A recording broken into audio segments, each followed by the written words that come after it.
Hi, good evening. My name is Jessa and welcome to my channel. Today I'm going to be reviewing movies I've watched during quarantine because I have nothing better to do with my life. Now, no way, shape, or form am I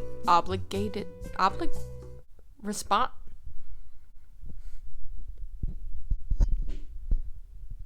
I can't think of that word, but like, you don't need to listen to me. I don't have a degree in filmmaking or anything. I'm just sharing my opinion because I feel like it. So thank you for watching if you watch the video. I guess we could get started. First movie, West Side Story. Now, I went into West Side Story with like reasonably high expectations because it's somewhat of a Broadway classic, and I have been obsessed with the song America for like 2 years now, because that song is a bop and a half. But I was kind of let down. The music and the cinematography of West Side Story is what really save it. The colors are absolutely beautiful. There are some shots that I look at and I was like, whew, that's a pretty shot. But honestly, the movie is kind of problematic. The whole plot of the movie is trying to fix race relations in New York between Puerto Ricans and white people, but most of the Puerto Ricans are played by white people with tans, like really bad tans, and the screenwriting / acting was just not good at all. Most of the characters don't feel genuine. They act super artificially. And I'm not even talking about how quickly Maria and Tony, I think his name is, fell in love. I'm talking about how the characters reacted to Bernardo dying. More specifically, how Maria and the purple girl, how they reacted. Purple girl came in and was like, "Oh, Bernardo died. Your brother died. The love of my life just died." And Maria was like, "Okay, I really love Tony." They dismiss Bernardo as if he was not just Maria's brother and this woman's love. And even when Tony dies at the end, Maria has somewhat of like a psychotic break. Not really. She just kind of yells and then points the gun at people and then is like, "Okay, I'm gonna walk away." The dancing in this movie, I'm torn. Sometimes I was like, yes, snap those fingers, baby. I'm loving it so much. But then sometimes I was like, stop moving your hips so much. This is making me uncomfortable. Yeah, that's it. That's all I wanted to say. All in all, it's an okay movie. I mean, the music's really good, and I love the cinematography of the movie, but the acting was bad, and the script was bad. And it was too long. I give the overall movie 6.5 out of 10, but the America sequence a full 11 out of 10. Thank you very much. Second movie, Confessions of a Teenage Drama Queen. Now, I love Disney movies. I love Disney Channel movies. I love Lindsay Lohan before she went crazy. But this movie just sucked. Like, it was so bad. It's the epitome of a lazy Disney Channel movie. And the fact that Disney tried to convince us that the drama kids who were obsessed with a band were the cool kids in school. Disney, listen, Disney, we know. No, they're not. I did really like Megan Fox, though. She's very good looking in this movie. Queen. But again, this movie is just bad. The writing's lazy. The acting's okay. At one point, the girl from Scott Pilgrim vs. the World was wearing like knee-high Converse, and like that was the best part of the movie. Lindsay Lohan's love interest is on screen for like 4 minutes. For some reason, they develop her relationship with the actual artist, the guy from the band who she's in love with and literally has a poster on her wall of. They set that up for a good hour, and then they just don't end up together for some reason. Like, I know he's an adult, but I felt more connected with Lindsay Lohan and the singer than Lindsay Lohan and... Plus, A real New Yorker would never wear an I Love New York t-shirt, like, ever, so just get that out of here. I rate the movie a 2 out of 10. I hated it. Next movie I watched was Animal House, which is another movie from the 1960s. I don't know why we watched so many movies from the 1960s, but we did. I knew nothing about Animal House going into it, but it's basically a comedy about a fraternity who are all alcohol addicts, and they break things, and they hate the principal, and the principal hates them. So the president, it was funny. Again, the 60s were a different time. Like, there were rape jokes, and then there was pedophilia jokes, but not just jokes. I mean, like, the dude was like, should I rape her? I'm thinking about it. And then she ended up being, 12 years old? Like, that's not okay. I don't really remember much of this movie. It was funny, I think. The thing I remember most about it was that I really want to have a toga party now. But that just may be the classic nerd in me and the 7th grade Percy Jackson obsessed middle schooler in me. I rate Animal House a 6 out of 10. The next movie I watched is another Broadway musical. Hello, Dolly. I didn't like it. It was an hour to 30 minutes longer than it should have been. Storyline was boring. There was no chemistry between Dolly and whatever the rich man's name was. I did like seeing Michael Crawford as a young, skinny boy, because I've only ever seen him as the Phantom. The dance sequences were always way too long, even though fun. The music was forgettable.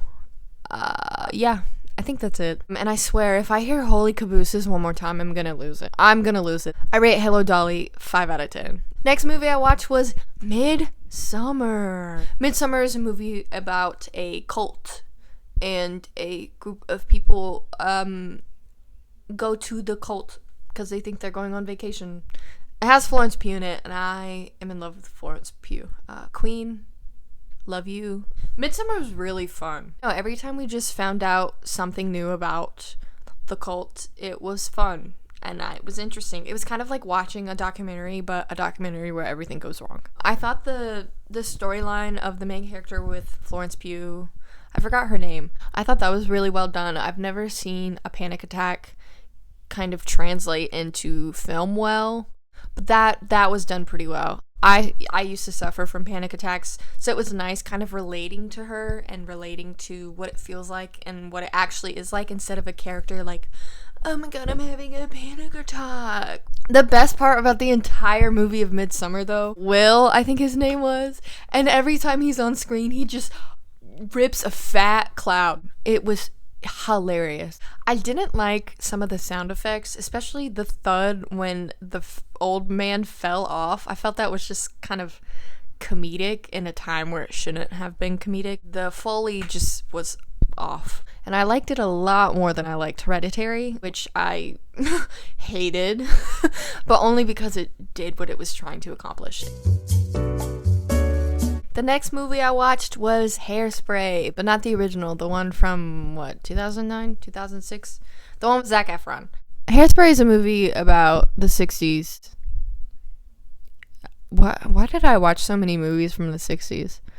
Or about the 60s? Anyway, it's a movie about a girl named Tracy who is a little overweight, but she wants to be a dancer, but she can't be because she's overweight. And she's also a civil rights activist at the same time. The movie was okay. It's a good family-friendly movie, but there are way too many shots of Tracy's butt. Like, I get the occasional shot of Tracy dancing, and then you see her butt, and you're like, oh my god, Tracy, girl, kill it. See that booty shaking, I love it. But every 10 minutes there was one.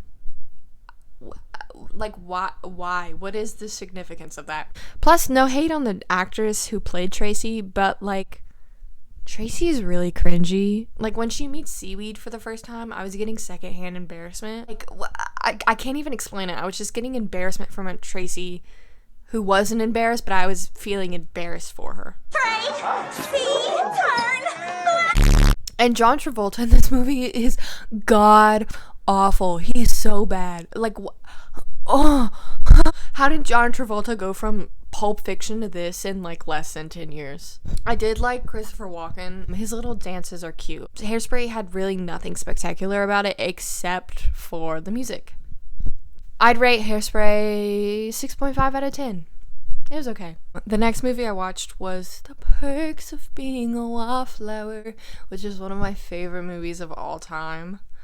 Oh, I love that movie. It's really hard to criticize a movie that you're just deeply emotionally attached to, so I don't think I'll be criticizing this movie at all. I think I'm just going to be trying to express why I love it so much. I used to watch this movie a lot in middle school, and oh god, I love it. I can't even explain it. You could find a trait in any of these characters that you can relate to or that you can strive for. These characters are just so well written, so well fleshed out. And I'm also biased because I've read the book and I've reread the book a lot. And one thing I really love about the movie is how they handled Charlie's mental illness, because again, it is so hard to convey mental illness in film. And it's done wrong so many times, so when it's done right, I really want to applaud it. Logan Lerman did a really good job playing Charlie, and I love him.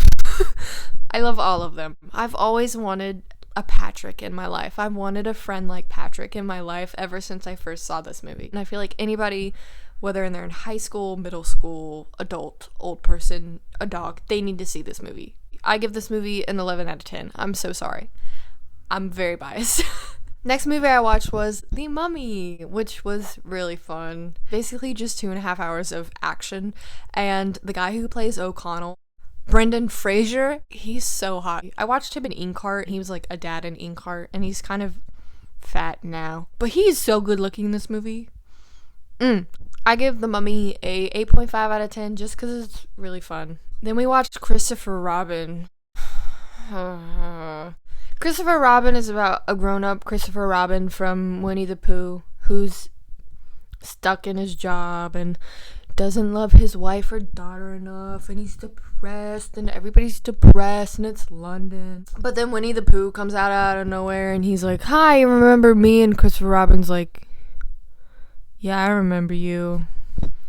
This movie had everything going for it. It had, the nostalgic factor of Winnie the Pooh and all of his friends, and Ewan McGregor, who was like dad. It even had Peggy Carter from Captain America, which Queen.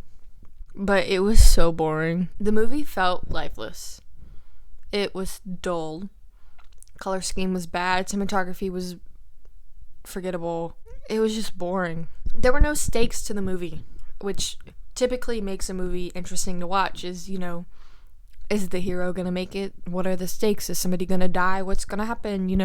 But this was just nothing. The biggest part of the movie was when Ewan McGregor almost drowned, but like that was nothing too. I give it a 4 out of 10.